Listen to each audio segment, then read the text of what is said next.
They dumped their chemical waste straight into my well, so I made their HOA bleed fines. I live on 85 acres just outside town. Horses, cattle, wide open fields stretching to the horizon. My property's been in my family for 4 generations, every fence post and pasture line marked by our hands. The HOA came in around my land last year, paving roads and installing a so-called community irrigation system.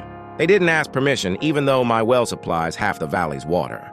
Then the animals started dropping. First a cow, then a handful of horses, then one of my prize bulls.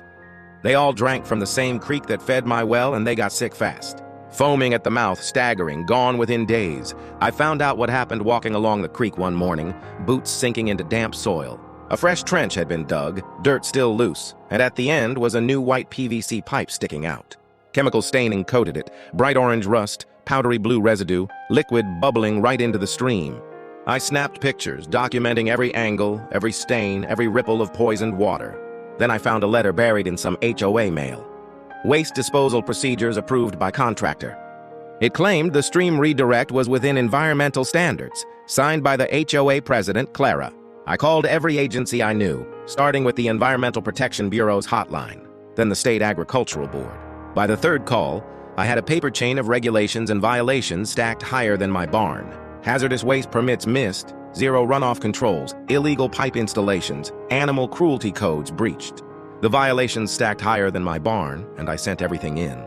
Timestamps, photos, GPS markers. Then I waited, the silence of the fields pressing heavy around me. Clara saw me walking the creek and came over, heels clicking, smirking like she owned the place. "You'll regret digging around," she said. "We do what we want." I just nodded and kept filming, her reflection caught in the creek's poisoned surface. 2 days later, I saw the mayor and a half-dozen inspectors roll up in black SUVs.